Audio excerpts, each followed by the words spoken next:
Hi guys, and welcome to the Is It Worth It for the PZ4 hydrostatic tank, or the hydraulic tank, or just the hydrostat. It's a mouthful, so I'm just going to be calling this tank the hydrostat.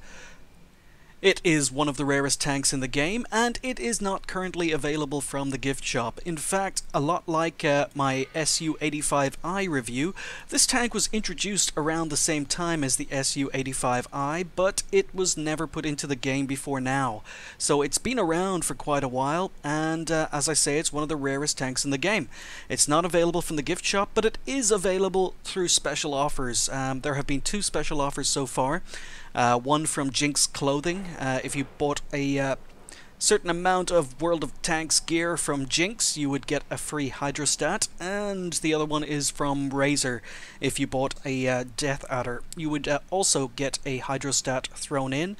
But other than that, it has not been available before now any other way. So should this tank appear in the gift shop or on any special offers in future, is it worth it? Well, let's find out. We'll talk about the history of the tank, and it doesn't have much of a history. Only one prototype was ever developed, and it was developed in 1944, towards the end of the war. It had some engine and transmission problems and never entered into mass production, but the main reason is not so much the engine problems. The main reason was it was towards the end of the war and there were simply not enough spare parts to put it into production.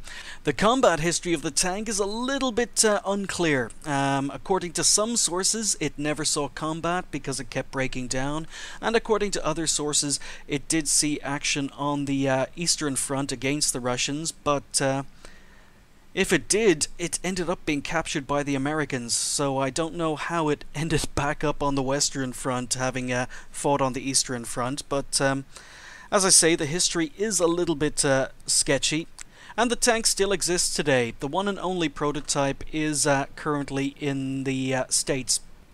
It is a Tier 5 German medium premium, and it brings the number of German medium premium tanks in the game to 5.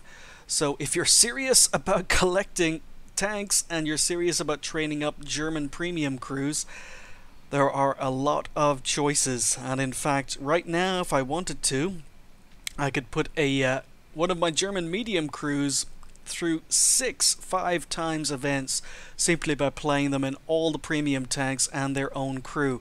So if you want to train up German medium crews, there are a heck of a lot of choices.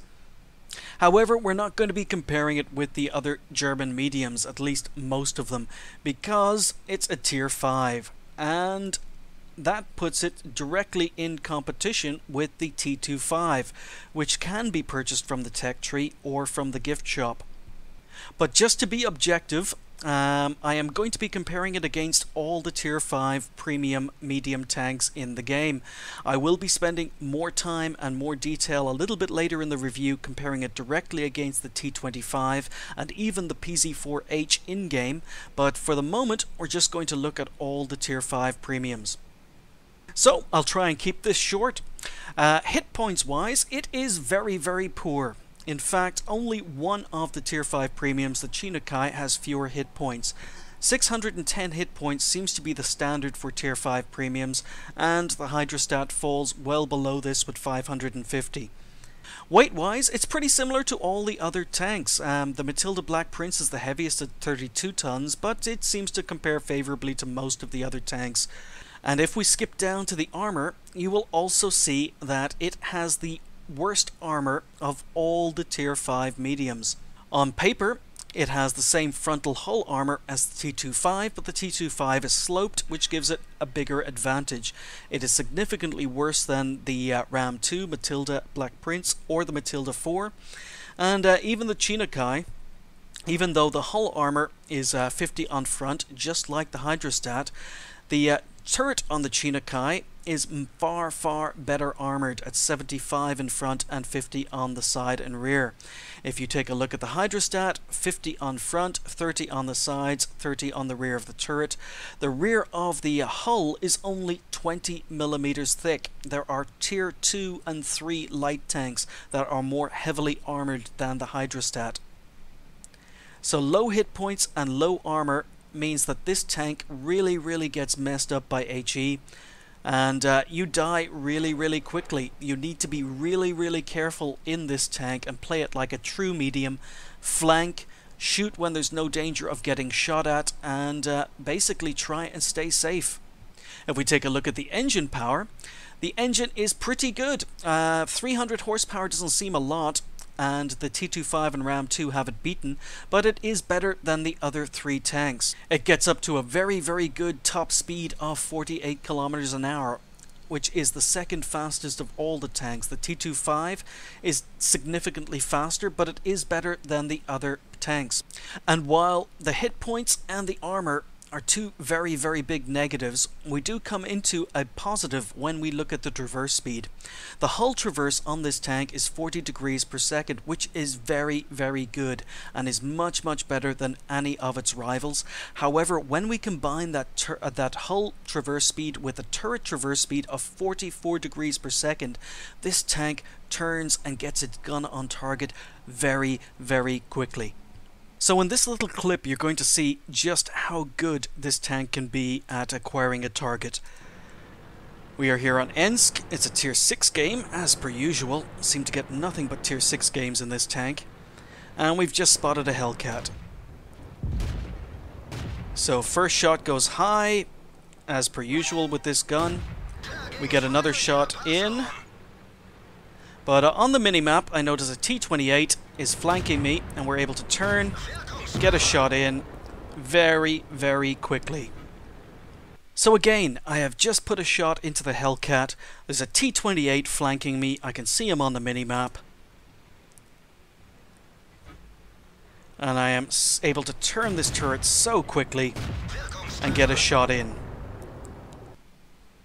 The view range on the tank is quite poor at 330 meters. Only the T25 is slightly worse, but and the Ram 2 is similar, but the other three tanks have it well beaten at 350 meters. So the view range is a weak part of this tank. However, you do not want to be fighting with this tank on the front line anyway. You're going to be using your team to spot for you because of that poor armor and that low hit point pool. The signal range is pretty good. In fact, it's the second best signal range of all the tanks. Only the T25 is better at 710, but 620 meters of signal range is very good. So to round it up against its tier 5 premium rivals, it's got poor hit points and it's got poor armor, but it is fast, it is maneuverable, and it turns really quickly. Its view range isn't bad and its signal range is very good. That just leaves the gun. The Hydrostat uses a 75mm L48, and if we compare it against the gun on the T25, it is also a 75mm. You'll see that it has a slightly slower rate of fire, less penetration slightly on a standard AP and on its premium, but on paper it's slightly more accurate and it has slightly better aiming time. Now I'll be completely honest, and I've driven both of these tanks a lot, I haven't noticed any major differences between the gun. The rate of fire, the difference is so small you don't notice it. The penetration is something I have noticed now and again, but it's not that bad. It's only got 6mm less penetration on the standard AP. And again, the accuracy and the aim time is not that much better than the T25s. And in fact, even though I feel that the T25's accuracy and aim time is worse on paper, in game it just feels to me that it performs better. And in order to back up that statement, I did check on VB Addict, and the accuracy for the T25 is higher than the accuracy on the Hydrostat, even though the Hydrostat is supposed to have a better gun. In practice, it doesn't work that way. So let's see this gun and this engine in action. We are here on Sevagorsk. It's a tier 6 game, and even though we get special matchmaking, for some reason out of my first 40 games played in this tank, 32 of them were tier 6 games. But even though we've only got 300 horsepower, we do get up to speed relatively quickly. And I play around with going up the 2 line, but then change my mind. Because I do have backup. This is one of my first games in the tank. I think this is game number 3 or game number 4. So I'm still very, very much in the testing phase. Now I missed my shot on the move on the Covenanter, but I do get spotted, so I don't want to push the ridge. Covenanter is gone. I hang around long enough to drop off the radar, and then I start to push forward. There's a KV-1S to my right. T-28 is backing me up, and we spot an Su-100Y. So we bounce our first shot, and the gun can let you down. The Su-100Y has 60mm of armor all around, and this gun has 110mm of penetration. So we've managed one shot and bounced one, but the rate of fire is good enough to be able to blow away his cover. Now, we track him for no damage, but again, he's only got 60mm of armor, so we are able to go through and blow away his cover again. Now he's slightly angled, but I would have thought I would have had no problems going through his side, even with him angled like that. The 110mm easily overmatches his 60mm of armor, but we're bouncing a lot of shots.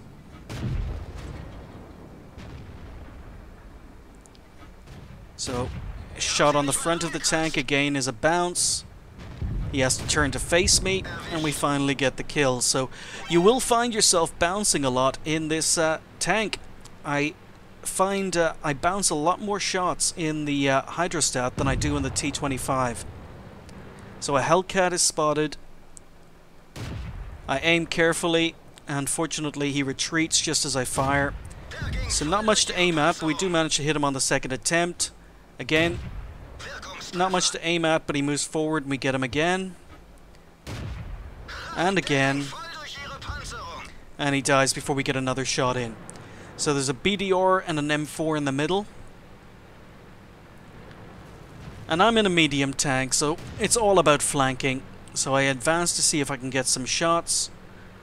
But no, they are too far away. M4 is advancing, so let's go down. I'm going to help this Type 58. Looks as if the M4 is going to advance and attack him. And we put in a shot on the move. Now, that's one thing I've found about this tank, is shooting on the move, its accuracy on the move is very, very good. So the M4 is on very, very low health. And I'm going to use this speed, this acceleration and traverse speed to get around the corner before the M4 can turn around. And we get a shot into him and take him out. BDR dies before it can get around, but then I get ambushed by a Chinook who does get a shot into me. Again, RT's on very, very low health. So let's go and deal with this Chinook. I know there's a PZ-4H and a KV-1 up here, as well as an RL-44, so need to be a little bit careful. But PZ-4 has been spotted south. Still don't know where the KV-1 and RL are. But the Chinoo's around this corner. And Tier 5 medium versus Tier 5 medium. Neither of us particularly well armored. But he's a bigger target than I am, so get one shot in, he misses, and I have time to aim and take him out with the second shot. So the gun is very, very good against its own tier. It does struggle a little bit against Tier 6s. It's an early game, so I'm not firing a lot of premium. In fact, I've fired no premium in this game, but in future games, when I come up against KV-1Ss, unfortunately, I find I do need to load premium now and again. Even KV-1s who are angled require more than just AP. But having said that, the tank does perform perfectly well with normal AP. It just lets you down a little bit. Like here, we bounce on the rear of an RL. Aim carefully, and we bounce on the rear again. He's turning his turret. Shot goes a little bit high, but pens his turret. But we are getting our shots in. We are doing damage. So accuracy at distance, not great, but it works. Just like the penetration. In fact, everything about this tank is pretty average. Other than the armor, there's nothing really that poor about the tank, but there's nothing brilliant about it either. So we end up losing this game. Unfortunately, I end up taking on the Arl 1-to-1. Wolverine is unable to help me, and he just had too many hit points and was able to kill me before I could finish him off. So just to be as thorough as possible, I even rebought the in-game Panzer IV-H, the in-game version of this tank, just to compare these stats, because I suppose the main question you want to ask is, which is better, the Hydrostat or the T25? Well, first of all, the Hydrostat is an extremely rare tank, but you are not missing out. Other than its name, it is very, very similar to the in-game Pz.Kpfw. So if we take a look at it, it has more hit points. Even though the hit points is poor for a premium tank, it does have more hit points than the in-game Pz.Kpfw. However, the Pz.Kpfw has more armor, so you can take and bounce more shots with the Pz.Kpfw. So even though you have more hit points, both tanks perform very, very similarly. The speed limit is slightly slower, but the Pz.Kpfw has pretty good terrain resistance, so again, you don't really notice the difference in speed, especially due to the fact you have a more powerful engine and you can get up to that 40 kilometers quicker. Again, the traverse speed between the Hydrostat and the in-game Panzer IV, it's slightly better on the Hydrostat, but the turret traverse speed is identical. So you really don't notice that big a difference. The view range and the signal range are better on the in-game tank, and the gun is slightly better with a better rate of fire. So you're not really missing out by not owning a Hydrostat. The Panzer IV-H plays almost identically. It suffers a little bit in some areas, but it's better in some areas, and overall the two tanks are very, very similar. The big difference comes to the T25. Which one of these two tanks is the better one? And I have to admit, I do enjoy playing the T25 a lot more than I enjoy playing the Hydrostat. And the reason for this are the hit points. You have more hit points in the T25, you've got much better armor, even though you've got better turret armor and the hull armor on front is similar. You've got more side armor, but the frontal armor is sloped. If we take a look at the Hydrostat, you'll see that very similarly to any of the Panzer tanks, it is very flat on front, it is very flat on the sides, and even though the rear is angled slightly, it does have 20 millimeters of rear armor, so you will get penetrated by everything. The T25 is slightly better, because even though it's got 50 millimeters of frontal armor, just like the Hydrostat, it is angled. And you can bounce shots a lot easier in the T25. Even the rear is slightly angled, and the rear of the turret is slightly angled, so you can bounce shots. You don't do that in the Hydrostat. The other major difference, and the reason I prefer to drive the T25, is the speed limit of 60 kilometers an hour. It has a more powerful engine, it reaches 60 kilometers an hour very quickly, and that lets you get into position at the beginning of games very quickly, but more importantly, it lets you get out of position. So if things aren't going your way and you need to retreat, you need to relocate, the T25 is just much better at doing it.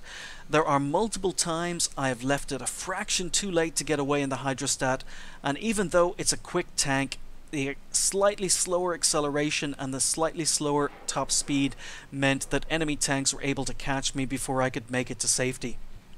One thing that isn't included on this information sheet is previously the T25 was a German tank with gun depression. It had 10 degrees of gun depression, which is fantastic, especially for a German tank. However, the Hydrostat also has 10 degrees of gun depression. The gun depression on both of these tanks is the same, and it is very, very good. The in-game version, the Pz.Kpfw, has decent gun depression at 8 degrees, but both the Hydrostat and the T25 have it beaten. We'll take a look at the crew, and you'll see that it has the standard German premium tank layout. It has 5 crew members, and that means it is a very, very good crew trainer. That 5-man crew layout means it matches perfectly with the Panther line of vehicles all the way up to the E50M. It's also a good trainer for the secondary line of German medium tanks. So for example, we'll take a look at the Indian Panzer. The only thing we are missing on these later tanks is a radio operator. So as long as you have a spare radio operator in your premium tanks, you can use any of the Tier 5 German medium tanks to train up a crew for either of the medium lines. We'll take a look at equipment, and we'll start with the toolbox. And the Hydrostat really doesn't have the armor or the hit points to warrant putting a toolbox on it. If you've got a spare equipment slot and you have a spare toolbox, go for it, but I don't think it's worth it. I decided to fit a gun laying drive onto the Hydrostat as opposed to a gun rammer. I usually put gun rammers on most of my tanks, but I opted for a gun laying drive because even though on paper the aim time is better than the T25s, I found that I was missing a lot of shots and a lot of opportunities because I just couldn't get my aiming reticule down in time. I went for the gun laying drive instead of the gun rammer, and I seem to be doing a little bit better in the tank. But it's a personal preference, and usually I would go for a gun rammer. Because of the poor view range, I mean it's not bad but it's not great, 330 meters view range, I opted for coated optics. And the reason I went for coated optics over binocs is because this tank has no armor.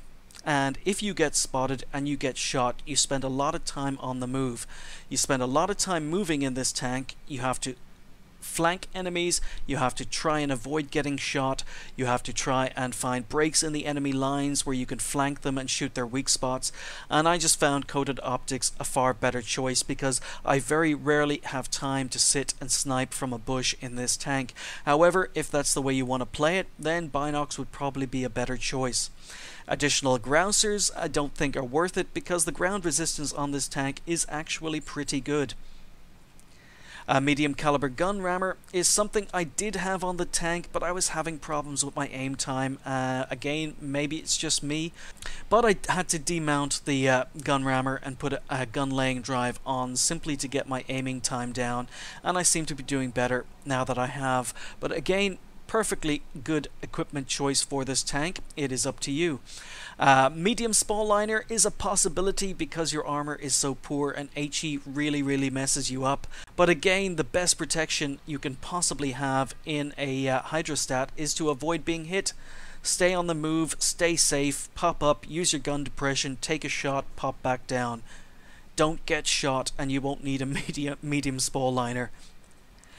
Enhanced levers to improve your suspension durability. Again, don't think it's worth it, not on a tank with this poor armor and so few hit points. Ammo rack, again, complete waste of time. If you start getting shot at in this tank, you're probably going to die fairly soon afterwards. Getting ammo racked is not really an issue. Vents goes on every tank as per usual, plus 5% to all crew skills is just amazing. And a camo net is a perfectly viable choice, maybe with binocs if you want to use this tank as a sniper. The gun is not the most accurate, but it works. I mean, you can make it work as a sniper, especially if you kit it out that way. So it is time for the overview game, and we've got into a game on Erlenberg in a very nice matchup. It's a tier 5 game, but there are only 4 tier 5s on either side. Here we go. So my plan is to head over to the 0 line and use my gun depression at C0. And as you can see, the tank reverses quite quickly, and even though it has a fairly poor engine, it is a fairly light tank, mainly due to the fact it doesn't have any armor, and it can accelerate quite quickly, and even over rough ground and high resistance ground, this tank performs very, very well. The performance decrease on rough ground really isn't that noticeable. So we're doing 45 kilometers along here, even though going slightly uphill. So once this tank gets up to speed, it maintains that speed quite well. So there are two enemy scouts moving up through town. I pause to see if I can get any shots. And unfortunately that shot just goes a fraction high. M3 Stuart lands in a dip, and I've just been spotted. Or maybe not. So we get our first shot onto the M5 Stuart, and unfortunately our next couple of shots go high, but that did get me spotted. So again, I'm using this hill at C0. I'm trying to dodge RT. 2 RT on the enemy team, so just moving back and forward to try and put them off in case they were aiming. But using gun depression, T1 Heavy's advancing, cruiser on the hill, and we get a good shot into him. Okay, BT7 is advancing, again, aim, aim, aim, and a nice ammo rack for 212 damage. So the T1 Heavy is still advancing, and now there's a T28, and he's YOLOing me. So he misses his shot. I get 2 shots into him, and that Pz.Kpfw takes him out. And again, I reverse just in case RT is aiming, moving erratically. And now the T1 Heavy is advanced. Can't spot anything on the hill, so let's pop up. Oh, need to get my gun down. There we go. Get 1 shot in. Do a quick check and see that the Wolverine is actually on the other side of the hill. So he is no threat. That allows me to pop up again and get shots into the side of this T1 Heavy. And he gets taken out. So Wolverine has come down, and again, shots on the move work in this tank, although I am about to miss a couple.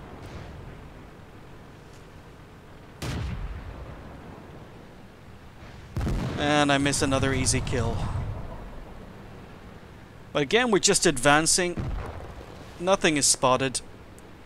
And RT just hits me with a big, big shot. 386 damage. So I knew it was only a matter of time before RT took an interest in me. So I ignore the Covenanter, and RT is still intent on taking me out. But that 1 RT hit has taken most of my health.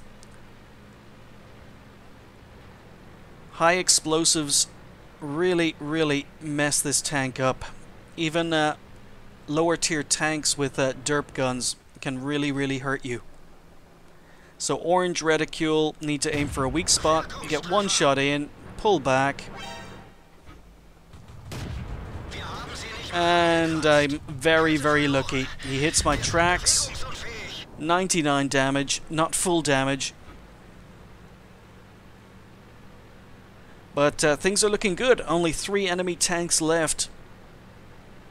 And we've got 4 tanks up north defending our cap. So it's just a matter of finding the Stuart and the last remaining RT. So I'm wondering if maybe they're down in the corner. My sixth sense tells me that at least one of the tanks is, and it's RT. So not much to aim at. Take a risk by aiming fully. Miss him. Get another shot in. Again, moving erratically. He misses his shot. And we take him out for kill number 3. So just the KV-1 and the M5 Stuart left. We know where the KV-1 is. M5 Stuart was last spotted on this side of the map, but no sign of him.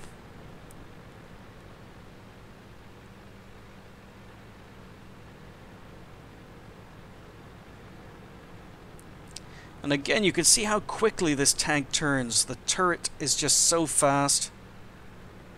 The hull traverse is so quick.